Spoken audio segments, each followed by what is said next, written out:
Hi hello എല്ലാവർക്കും നമസ്കാരം.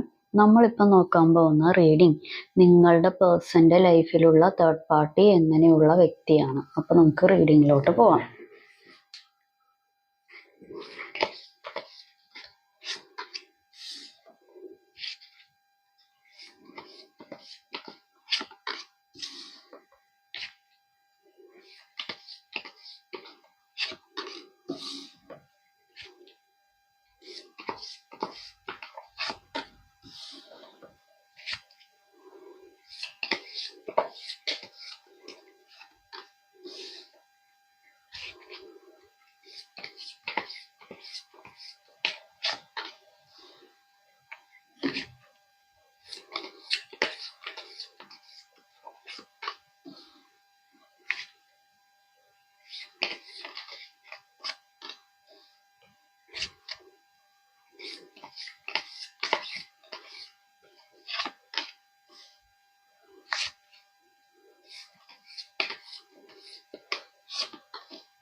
Okay, നിങ്ങളുടെ പേഴ്സന്റെ ജീവിതത്തിലുള്ള തേർഡ് പാർട്ടി എന്ന് പറയുന്നത് ആഗ്രഹ പൂർത്തീകരണം, അവരുടേതായിട്ടുള്ള ആഗ്രഹ പൂർത്തീകരണമൊക്കെ നടക്കാൻ വേണ്ടിയിട്ട് സെലക്ട് ചെയ്ത ഒരു വ്യക്തി. അതിപ്പോൾ ഫിനാൻഷ്യൽ സിറ്റുവേഷൻ ആയിരിക്കാം, അല്ലാന്നുണ്ടെങ്കിൽ ഫിസിക്കലി ഉള്ള എന്തെങ്കിലും കാര്യങ്ങൾക്ക് വേണ്ടിയിട്ടായിരിക്കാം. അതും അല്ലാന്നുണ്ടെങ്കിൽ ചില ആളുകൾ ഇതൊന്നും ഇല്ലാന്നുണ്ടെങ്കിൽ ടെമ്പററി ആയിട്ടുള്ള ഇത്തിരി ഫ്ലോട്ടിംഗ് ആയിട്ടുള്ള കാര്യങ്ങൾക്കാകും. അതും അല്ലാന്നുണ്ടെങ്കിൽ ഈ ആങ്ങള പോയാലും നാത്തൂന്റെ കണ്ണീര് കണ്ടാൽ മതി എന്നൊക്കെ പറയുന്ന ഒരു ഇടപാടില്ലേ. അതായത് എതിർത്ത് നിൽക്കുന്നവരെ മറ്റൊരാളിൽ കൂടി അധപ്പതനം ഉണ്ടാക്കണം, അങ്ങനെയൊക്കെയുള്ള വിചാരമുള്ള ഒരു തേർഡ് പാർട്ടി. അതാണ് ഇവിടെ കാണിക്കുന്നത്. അത് അതായത് ഈ ഇവര്, അതായത് നിങ്ങളുടെ പേഴ്സണ ഇങ്ങനെ പല കാര്യങ്ങളും പറഞ്ഞ് സ്വന്തം കൈപ്പടിയിലാക്കുക, പല കാര്യങ്ങളുടെ വാഗ്ദാനങ്ങളോ അല്ലെങ്കിൽ പല കാര്യങ്ങൾ കൊടുത്തും പറഞ്ഞും ചെയ്യിപ്പിച്ചും ഒക്കെ അവരുടേതായിട്ടുള്ള രീതിയിലോട്ട് അവരുടെ വരുതിയിലാക്കുക, അങ്ങനെയൊക്കെയുള്ള കാര്യങ്ങളാണ്. ആക്ച്വലി നിങ്ങളുടെ പേഴ്സൺ ഒരു കാര്യങ്ങളുടെ വരുതിയിൽ നിൽക്കാത്ത ഒരു വ്യക്തിയാണ്. ഒരു പരിപാടികളുടെ ഒരു സൈഡിലും ഇങ്ങനെ പുള്ളി അല്ലെങ്കിൽ പുള്ളിക്കാരത്തി തന്നെ എല്ലായിടത്തും എംപറർ അല്ലെങ്കിൽ ഞാനാണ് ക്യൂൻ എന്നുള്ള രീതിയിൽ നിൽക്കുന്ന വ്യക്തിയാണ്. പക്ഷെ ഈ ഒരു വ്യക്തിയുടെ അടുത്ത്, ഈ ഒരു പർട്ടിക്കുലർ സിറ്റുവേഷനിലോ അല്ലെങ്കിൽ ഈ ഒരു വ്യക്തിയുടെ അടുത്തോ നിങ്ങളുടെ ആള് എന്താ പറയാ, അവരുടെ അണ്ടറിലും ഈ തേർഡ് പാർട്ടി എന്ന് പറയുന്ന വ്യക്തി പല കാര്യങ്ങളും തീരുമാനിക്കുന്നതുമായിട്ടുള്ള, കാരണം നിങ്ങളുടെ പേഴ്സന്റെ ജീവിതത്തിലെ തന്നെ പല കാര്യങ്ങളും തീരുമാനിക്കുന്ന വ്യക്തി ആയിട്ട് മാറി. അത് പതിയെ ആണ് അങ്ങനെ ആയി മാറിയത്. കാരണം തേർഡ് പാർട്ടിയുടെ കൂടെ നിന്ന് കഴിഞ്ഞിട്ടുണ്ടെങ്കിൽ പുതിയൊരു ജീവിതം ഉണ്ടാകും. നിങ്ങൾ ആഗ്രഹിക്കുന്ന കാര്യങ്ങൾ എനിക്കറിയാം, നിങ്ങളുടെ പേഴ്സൺ ആഗ്രഹിക്കുന്ന കാര്യങ്ങൾ എനിക്ക് അറിയാം, അല്ലെങ്കിൽ എനിക്കല്ല തേർഡ് പാർട്ടിക്ക് അറിയാം അത് ഏതൊക്കെ രീതിയിലുള്ള എന്തൊക്കെ കാര്യങ്ങളാണ് ആഗ്രഹിക്കുന്നത്. അതെല്ലാം എൻ്റെ കൂടെ നിന്ന് കഴിഞ്ഞിട്ടുണ്ടെങ്കിൽ പടിപടിയായിട്ട് ഞാൻ നടത്തിത്തരും. അതിപ്പോ ഏത് കാര്യമാണെങ്കിലും, ഫിനാൻഷ്യൽ ആയിക്കോട്ടെ, മണി പ്രോബ്ലംസ് ആയിക്കോട്ടെ, അതോ അല്ലാന്നുണ്ടെങ്കിൽ വേറെ എന്ത് പരിപാടിയാണെങ്കിലും അതെല്ലാം നടത്തിത്തരുന്ന, അല്ലെങ്കിൽ എൻ്റെ കൂടെ നിന്നാലേ കാര്യങ്ങളെല്ലാം അതിൻ്റെതായിട്ടുള്ള വഴിക്കൊക്കെ പോകൂ എന്ന് പറഞ്ഞ് വിശ്വസിപ്പിച്ച് വെച്ചിരിക്കുകയാണ്. പറയല് മാത്രം ഉണ്ടാവുള്ളൂ കേട്ടോ. ആദ്യമൊക്കെ ഇത്തിരി ഇങ്ങനെയുള്ള കാര്യങ്ങളൊക്കെ ഇട്ടു കൊടുക്കും കൂടെ നിൽക്കാൻ വേണ്ടിയിട്ട്. ആദ്യമൊക്കെ ഇങ്ങനെ കൂടെ ഇവരിങ്ങനെ ഒട്ടിച്ചേർന്ന് നിൽക്കാൻ വേണ്ടിയിട്ട്, ഇങ്ങനെ പശ ഒട്ടിക്കുന്ന പോലെ നിൽക്കാൻ വേണ്ടിയിട്ട് ആദ്യം ഇത്തിരി കാര്യങ്ങൾ, അത് വാക്കുകൾ കൊണ്ടും ഇത്തിരി പ്രവർത്തികൾ കൊണ്ടും ഒക്കെ ഇട്ടു കൊടുക്കും. പിന്നെ ഈ നിങ്ങളുടെ പേഴ്സൺ ഇവരുടെ കാര്യങ്ങളൊക്കെ എന്തെങ്കിലുമൊക്കെ ചെയ്തു കൊടുക്കാൻ തുടങ്ങും. അതാണ് തേർഡ് പാർട്ടിയുടെ ഒരു വിജയം. മനസ്സിലായോ? ആക്ച്വലി ഇവരെ പറഞ്ഞു വിശ്വസിപ്പിച്ചിരിക്കുന്നത് തേർഡ് പാർട്ടി എല്ലാ പരിപാടികളും നിങ്ങളുടെ പേഴ്സണ് ചെയ്തു കൊടുക്കും, നിങ്ങളുടെ പേഴ്സന്റെ ജീവിത വിജയത്തിലെത്തിക്കും, നിങ്ങളുടെ പേഴ്സണ ഏഹ് എത്രയോ ഡ്രീം ഉണ്ടോ അത്രയും അറ്റത്ത് കൊണ്ടുപോയി നിർത്തും. ചൈന വൻമതിലിൽ കയറിയിട്ട് കാക്കേനെ വരെ ഓടിക്കാന്ന് പറയും.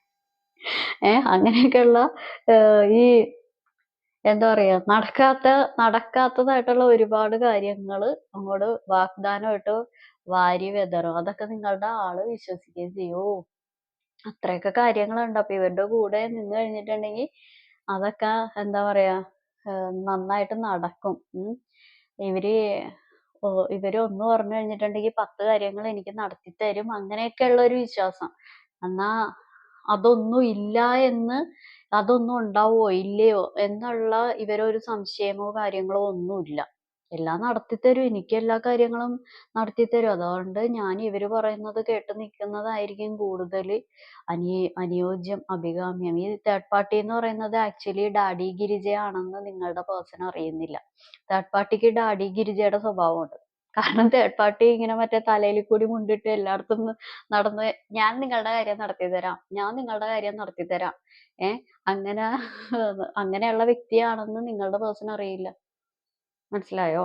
അങ്ങനെയുള്ള ഒരു പരിപാടിയുണ്ട്. കാരണം ഇവരുടെ ആവശ്യങ്ങൾക്ക്, അതായത് തേർഡ് പാർട്ടിയുടേതായിട്ടുള്ള ആവശ്യങ്ങൾക്ക് വേണ്ടി നിർത്തിയിരിക്കുന്ന ഒരു വ്യക്തിയാണെന്ന് നിങ്ങളുടെ പേഴ്സൺ ഇപ്പോഴും മനസ്സിലാക്കിയിട്ടില്ല. എന്താ പറയാ, അതൊക്കെ വേറൊരാള് മനസ്സിലാക്കി കൊടുക്കുകയാണെന്നുണ്ടെങ്കിൽ ആ വ്യക്തി അവിടെ കുറ്റക്കാരനാകും, ആ വ്യക്തി ശത്രുവാകും. ഇപ്പൊ തേർഡ് പാർട്ടിക്കെതിരെ ആരെങ്കിലും എന്തെങ്കിലും ഒരു വിരൽ അനക്കി കഴിഞ്ഞിട്ടുണ്ടെങ്കിൽ മറ്റേ കട്ടപ്പ വാളെടുക്കെന്ന് പറയണ പോലെ ഒറ്റവെട്ടിന് തവിട് പൊടിയാക്കുന്ന രീതിയിലുള്ള സംസാരങ്ങളും സംസാരിക്കും. അങ്ങനെയുള്ള പരിപാടികളൊക്കെ ഇവിടെ കാണിക്കുന്നുണ്ട്. കാരണം ആരൊക്കെ എന്തൊക്കെ പറഞ്ഞു കഴിഞ്ഞാലും ഈ തേർഡ് പാർട്ടിനെ പറ്റിയ ഒരു വിശ്വാസമില്ലായ്മയായിട്ടുള്ള രീതിയിൽ ഒരാൾ പറയുന്നതും ഇവർക്ക് ഇഷ്ടപ്പെടത്തില്ല. അങ്ങനെയാണ് ഇവിടെയുള്ള പരിപാടികൾ. ഇതിൻ്റെ അകത്ത് ബ്ലാക്ക് മാജിക് എഫക്റ്റ് ഉണ്ടോ എന്ന് ചോദിച്ചു കഴിഞ്ഞിട്ടുണ്ടെങ്കിൽ ബ്ലാക്ക് മാജിക് എഫക്റ്റ് നല്ല രീതിക്ക് കാണിക്കുന്നുണ്ട്. അത് ചിലപ്പോൾ നിങ്ങൾക്കായിരിക്കാം, അല്ലെങ്കിൽ നിങ്ങളുടെ പേഴ്സൺ ആയിരിക്കാം. ഇവിടെ അങ്ങനെയുള്ള രീതിയിൽ കാണിക്കുന്നുണ്ട്. കുറച്ച് ആളുകളുടെ തേർഡ് പാർട്ടി എന്ന് പറയുന്നത് വീട്ടിൽ തന്നെയുള്ള ആളുകളാണ്. വീട്ടിലുള്ള വ്യക്തികൾ തന്നെ, ബ്ലഡ് റിലേഷൻ അങ്ങനെയുള്ളവർ തേർഡ് പാർട്ടി ആയിട്ട് ഇവിടെ കാണിക്കുന്നുണ്ട്. കുറച്ച് ആളുകൾ പുറമേയുള്ള ആളുകൾ തന്നെ. അതായത് അത് ചിലപ്പോൾ ഒരു സീക്രട്ട് ആയിട്ട് കീപ്പ് ചെയ്യുന്ന ഏതെങ്കിലും തേർഡ് പാർട്ടീസോ കാര്യങ്ങളോ ആയിരിക്കാം. ഇവിടെ അങ്ങനെയുള്ള കാര്യങ്ങളും കാണിക്കുന്നുണ്ട്. പക്ഷെ ഇത് ഇവർക്ക് കൊടുക്കാം, പല കാര്യങ്ങളും കൊടുക്കാം. ഞാൻ അങ്ങനെയുള്ള കാര്യത്തിലോട്ട് എത്തിക്കാം, അല്ലാന്നുണ്ടെങ്കിൽ പല വിഷയങ്ങളും എന്നിൽ കൂടി നിങ്ങൾക്ക് മാറ്റാൻ പറ്റും എന്നുള്ള ഒരു കാര്യത്തിൽ വിശ്വസിപ്പിക്കുന്നു. അല്ലാതെ ഒരു കാര്യങ്ങളും ഇവരുടേതായിട്ടുള്ള പല കാര്യങ്ങളും കൊടുക്കില്ല. ഒരുപാട് ഇപ്പൊ എന്താ പറയാ, 10 ലക്ഷം വാഗ്ദാനം ചെയ്ത് കഴിഞ്ഞിട്ടുണ്ടെങ്കിൽ വല്ല കൂടി വന്ന ഒരു 5000 രൂപയോ 2000 രൂപയോ കൊടുത്താലായി. അങ്ങനെ ഞാനൊരു എക്സാമ്പിൾ പറഞ്ഞതാണ് കേട്ടോ. അല്ലാതെ ഇവര് വാക്കുകളിൽ കൂടി ഒരുപാട് ഇങ്ങനെ എന്താ പറയാ, ബ്രെയിൻ വാഷ് ചെയ്ത് വെച്ചിരിക്കുക. അതുമല്ലാന്നുണ്ടെങ്കിൽ ബന്ധനങ്ങളിൽ കൂടി, അതിപ്പോ ബ്ലാക്ക് മാജിക്കോ അങ്ങനെയുള്ള ബന്ധനങ്ങളിൽ കൂടി അങ്ങനെ ചെയ്ത് വെച്ചിരിക്കുക. അങ്ങനെയുള്ള പരിപാടികൾ ഇവിടെ കാണിക്കുന്നുണ്ട്. കാരണം ഇവരുടെ അടുത്ത് നിന്ന് ഈ പെട്ടെന്ന് ഒരു മാറ്റം, അതായത് ഇവര് വിചാരിക്കണം, ഇവര് പല കാര്യങ്ങളും, ഈ ഡാഡി ഗിരിജ പല കാര്യങ്ങളും വിചാരിക്കുന്നുണ്ട്. ഈ വ്യക്തിയെ കൊണ്ട് പല വിധത്തില് പല കാര്യങ്ങളും പ്രവർത്തിപ്പിക്കാം. പല കാര്യങ്ങളും എനിക്ക് ഈ വ്യക്തി കൂടെ ഉണ്ടെന്നുണ്ടെങ്കിൽ പലരോടുള്ള ദേഷ്യം തീർക്കാം, അല്ലെങ്കിൽ പല കാര്യങ്ങളും എന്ത് വേണമെന്നുണ്ടെങ്കിലും നടത്തിക്കാം. അങ്ങനെയുള്ള ഒരു കാര്യങ്ങളാണ്. അപ്പൊ അതിനെ തടസ്സമായിട്ട് നിൽക്കുന്ന ആളുകളെ ഈ തേർഡ് പാർട്ടിയുടെ ഒരു സ്വഭാവം വെച്ചിട്ട് എന്താ പറയാ, ഒരു അവരുടെ ജീവിതത്തിന് ബുദ്ധിമുട്ടുണ്ടാക്കുന്ന രീതിയിൽ പല കാര്യങ്ങളും ഒപ്പിക്കും. അത് ഈ ഡാഡി ഗിരിജയുടെ ഒരു സ്വഭാവമാണ്. അത് ചിലപ്പോൾ ലോകം മുഴുവനും എന്തെങ്കിലും അനാവശ്യങ്ങൾ പറയുകയോ, അല്ലാന്നുണ്ടെങ്കിൽ ബ്ലാക്ക് മാജിക് ആയിട്ടുള്ള പരിപാടികൾ ചെയ്യുകയോ, അതും അല്ലാന്നുണ്ടെങ്കിൽ ഒരു അതായത് ഈ നിങ്ങളുടെ വ്യക്തിനോട് ആവശ്യമില്ലാത്ത കാര്യങ്ങളൊക്കെ പറഞ്ഞു കൊടുത്ത് തമ്മിൽ വഴക്കുണ്ടാക്കിക്കുകയോ, അങ്ങനെ എന്തെങ്കിലും പ്രശ്നങ്ങളൊക്കെ ഇതിൻ്റെ അകത്ത് നല്ല രീതിക്ക് കാണിക്കുന്നുണ്ട്. കാരണം നിങ്ങളുടെ വ്യക്തി മനസ്സിലാക്കുന്നില്ല, നിങ്ങളുടെ വ്യക്തിയുടെ ജീവിതമാണ് ഓരോ ദിവസം ചെല്ലുന്തോറും ഡാഡി ഗിരിജ എന്താ പറയാ, ബുദ്ധിമുട്ടിലോട്ടാക്കിക്കൊണ്ടിരിക്കുന്നത് അല്ലെങ്കിൽ വിഷമത്തിലോട്ടാക്കിക്കൊണ്ടിരിക്കുന്നതെന്ന് നിങ്ങളുടെ വ്യക്തി അറിയുന്നില്ല. നിങ്ങളുടെ വ്യക്തി ഇപ്പോഴും കാരണം നിങ്ങളുടെ വ്യക്തി ഇപ്പോഴും ഒരു ഡ്രീമിലാണ്. എന്താ തേർഡ് പാർട്ടി കുറെ വാഗ്ദാനങ്ങളൊക്കെ കൊടുത്തിട്ടുണ്ടല്ലോ. അതായത് ചൈനയുടെ വൻമതിലിന്റെ മുകളിൽ കയറി കാക്കേനെ ഓടിക്കാം, പരുന്തിനെ പറപ്പിക്കാം, അങ്ങനെയുള്ള പരിപാടിയിലൊക്കെ ഇപ്പോഴും വലിയ വലിയ ഡ്രീമിൽ നിൽക്കുവാണ്. എല്ലാം ഇപ്പൊ തന്നെ നടക്കും, ഇവരുടെ കൂടെ നിന്ന് കഴിഞ്ഞാൽ ലൈഫ് അടിപൊളിയായിരിക്കും, ഒന്നും എന്താ എനിക്ക് ഇവരുടെ കൂടെ നിന്ന് ചുറ്റിനും ഉള്ളതൊന്നും കാണൂല സാറേ എന്ന് പറയുന്ന പോലെയുള്ള അവസ്ഥകളാണ്. അതായത് പുറമേ നിന്നൊക്കെ ആളുകൾ പറഞ്ഞിട്ടുണ്ടെങ്കിൽ അവര് പറഞ്ഞിട്ട് പോട്ടെ, അവരുടെ ഇഷ്ടത്തിന് പല കാര്യങ്ങളും പറഞ്ഞിട്ട് പോട്ടെ, ഞാൻ എൻ്റെ ഇഷ്ടത്തിനെ പ്രവർത്തിക്കുള്ളൂ, എൻ്റെ കൂടെ നിൽക്കുന്നവർ എന്നെ രക്ഷപ്പെടുത്തും, എൻ്റെ കൂടെ നിൽക്കുന്നവർ എന്നെ നല്ല ഒരു വഴിയിൽ എത്തിക്കുകയുള്ളൂ. കാരണം ഞാൻ രക്ഷപ്പെടണമെന്നുള്ളത് എൻ്റെ കൂടെ നിൽക്കുന്ന, അതായത് നിങ്ങളുടെ വ്യക്തി വിചാരിക്കുന്നത് നിങ്ങളുടെ വ്യക്തി രക്ഷപ്പെടണം എന്നുള്ളത്, ഫിനാൻഷ്യൽ ആണെങ്കിലും ഇപ്പൊ ഒരു കരിയർ സിറ്റുവേഷൻ ആണെങ്കിലും ജീവിതത്തിലാണെങ്കിലും രക്ഷപ്പെടണം എന്നുള്ളത് ഏറ്റവും കൂടുതൽ ആഗ്രഹിക്കുന്നത് ഈ തേർഡ് പാർട്ടി ആണെന്നുള്ള ഒരു മിഥ്യാധാരണ നിങ്ങളുടെ വ്യക്തിക്കുണ്ട്. എല്ലാത്തിനും എന്ത് കാര്യത്തിനും അത് നിങ്ങളുടെ വ്യക്തിയുടെ മനസുഖത്തിനാണെന്നുണ്ടെങ്കിലും എല്ലാത്തിനും കൂടെ നിൽക്കും എന്നുള്ളൊരു മിഥ്യാധാരണ നിങ്ങളുടെ വ്യക്തിക്ക് ഉണ്ട്. പക്ഷെ പുറമേയുള്ള കാര്യങ്ങളല്ലേ കാണുന്നുള്ളൂ, അകത്തുള്ള പരിപാടി, ഉള്ളിലുള്ള പരിപാടികളൊന്നും കാണുന്നില്ലല്ലോ.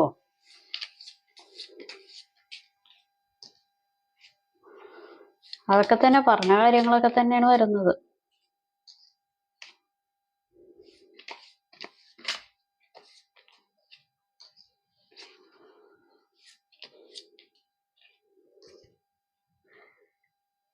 തേർഡ് പാർട്ടി ഒന്നല്ലെങ്കിൽ നിങ്ങളുടെ പേഴ്സൺ സ്ത്രീ ആയിരിക്കാം, അതല്ലാന്നുണ്ടെങ്കിൽ തേർഡ് പാർട്ടി സ്ത്രീ ആയിരിക്കാം.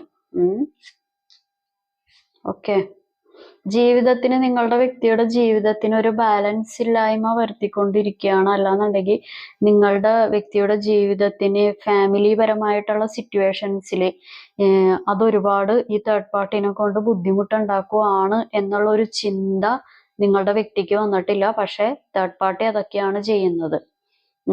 ഈ തേർഡ് പാർട്ടിക്ക് ഇതിൻ്റെ അകത്തൊരു 60% ആളുകൾക്ക് തേർഡ് പാർട്ടിക്ക് വേറെ ആളുകളൊക്കെ ഉണ്ട്, വേറെ ആളുകളായിട്ടൊക്കെ ഉള്ള ഇടപാടുകളുണ്ട്. പക്ഷെ അതൊന്നും നിങ്ങളുടെ പേഴ്സൺ വിശ്വസിക്കുന്ന ഒരു പരിപാടിയല്ല. അതായത് തേർഡ് പാർട്ടിക്ക് വേറെ ഫോർത്ത് പാർട്ടി, ഫിഫ്ത് പാർട്ടി, അങ്ങനെയുള്ള പാർട്ടി സമ്മേളനവുമായിട്ട് ബന്ധപ്പെട്ട് കിടക്കുന്ന ആളുകളൊക്കെ ഉണ്ട്. അതൊക്കെ നിങ്ങളുടെ ആള് എത്രയൊക്കെ പറഞ്ഞു കൊടുത്താലും അല്ലെങ്കിൽ എത്രയൊക്കെ മനസ്സിലാക്കി കൊടുത്താലും നിങ്ങളുടെ ആള് ചില കാര്യത്തിൽ ഇങ്ങനെയുള്ളതൊന്നും വിശ്വസിക്കത്തില്ല. കാരണം ഇത് നിങ്ങളുടെ ജീവിതം, അതായത് നിങ്ങളുടെ ജീവിതത്തിന് മാത്രമല്ല, എസ്പെഷ്യലി നിങ്ങളുടെ പേഴ്സന്റെ ജീവിതം ഒരു ബുദ്ധിമുട്ടിലോട്ടാണ്. മക്കളൊക്കെ ഉള്ളവർക്കാണെന്നുണ്ടെങ്കിൽ ആ മക്കൾക്ക് വരെ ബുദ്ധിമുട്ടുണ്ടാക്കുന്ന ഒരു സിറ്റുവേഷനിലോട്ടാണ് ഈ തേർഡ് പാർട്ടിയുടെ ഒരു ട്രാക്ക് പോകുന്നതെന്ന് നിങ്ങളുടെ വ്യക്തി അറിയുന്നില്ല. അതാണ് ഏറ്റവും വലിയ ബുദ്ധിമുട്ട്. നമ്മള് എന്താ പറയാ, എല്ലാരേക്കാളും പുള്ളിക്ക്, നിങ്ങളുടെ പേഴ്സൺ ആണെന്നുണ്ടെങ്കിൽ എല്ലാ പരിപാടിനെ കുറിച്ചും ഭയങ്കര നോളജാണ്. എന്തും ഏതും നോളജാണെന്ന് ആണ് ഭാവം. പക്ഷെ യഥാർത്ഥത്തിലുള്ള കാര്യങ്ങൾ മനസ്സിലാക്കുന്നതാണ് ശരിക്കുള്ള നോളജ്. യഥാർത്ഥത്തിലുള്ള കാര്യങ്ങൾ ആള് മനസ്സിലാക്കുന്നില്ല, അതാണ് ബുദ്ധിമുട്ട്. യാഥാർത്ഥ്യപരമായിട്ട് എൻ്റെ ജീവിതത്തിൽ എന്താണ് നടക്കുന്നത്, ഞാൻ ആരുടെ ഒരു ട്രാക്കിലാണ് നിൽക്കേണ്ടത്, അല്ലെങ്കിൽ ഞാൻ ആരുടെ കാര്യങ്ങളാണ് ഞാൻ കേൾക്കേണ്ടത്, എന്താണ് എൻ്റെ ലൈഫിൽ ഇനി ഉണ്ടാവേണ്ടത്. നമ്മളുടെ ലൈഫിൽ പല കാര്യങ്ങളും നടക്കുമ്പോൾ നല്ലതാണോ ചീത്തയാണോ നമുക്ക് ഉണ്ടാവുന്നത്, അല്ലെങ്കിൽ നമ്മളുടെ കൂടെ നിൽക്കുന്നവർക്ക് ഉണ്ടാവുന്നതെന്ന് അത് നമ്മൾ തീരുമാനിക്കണം. ഇപ്പൊ മറ്റുള്ളവർ നല്ല കാര്യങ്ങളാണ് പറയുന്നതെന്നുണ്ടെങ്കിൽ അത് നമ്മൾക്ക് എടുക്കാം, അതിന് വിഷയമില്ല. പക്ഷേ ഇത് നമ്മളുടെ കുട്ടികളെയും നമ്മളെയും അല്ലാന്നുണ്ടെങ്കിൽ നമ്മളുടെ കുടുംബത്തിനെയും തകർക്കുന്ന രീതിയിലോട്ടാണ് പോകുന്നതെന്ന് മനസ്സിലാക്കി കഴിഞ്ഞിട്ടുണ്ടെങ്കിൽ അതൊരു ബുദ്ധിമുട്ടാണ്. ഇവിടെ അങ്ങനെയുള്ള ഒരു കാര്യങ്ങളാണ്. കാരണം ബാലൻസ് ഇല്ലായ്മ, ഒന്നല്ലെങ്കിൽ നിങ്ങളുടെ വ്യക്തിക്ക് മാനസികമായിട്ടോ അല്ലാന്നുണ്ടെങ്കിൽ ഒരു ഫിനാൻഷ്യൽ സിറ്റുവേഷൻ തേർഡ് പാർട്ടി എടുക്കുന്നുണ്ടാകാം, അങ്ങനെയുള്ള കാര്യങ്ങൾ കാണിക്കുന്നുണ്ട്. അതുമല്ലാന്നുണ്ടെങ്കിൽ ടോട്ടലി അവരെ ഒരു ബുദ്ധിമുട്ടുകളിലോട്ടൊക്കെ കൊണ്ടുപോകുന്ന കാര്യങ്ങളും കാണിക്കുന്നുണ്ട്. കാരണം ഈ തേർഡ് പാർട്ടി എന്ന് പറയുന്ന നമ്മുടെ ഡാഡി ഗിരിജന പിണക്കാൻ ഇത്തിരി ബുദ്ധിമുട്ടാണ്.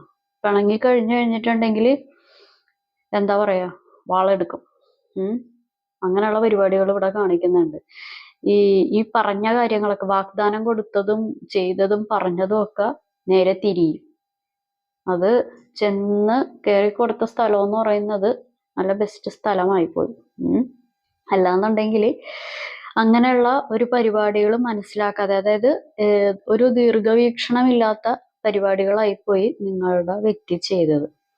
കാരണം നമ്മളുടെ ലൈഫിൽ നമ്മളുടെ തീരുമാനങ്ങൾ വാളായിട്ട് തന്നെ നമ്മൾക്കിട്ട് തന്നെ കുത്തുവാണോ എന്നുള്ളൊരു ചിന്തയില്ലാത്ത ഒരു പരിപാടിയാണ് ഇതിൻ്റെ അകത്തൊക്കെ കാണിക്കുന്നത്.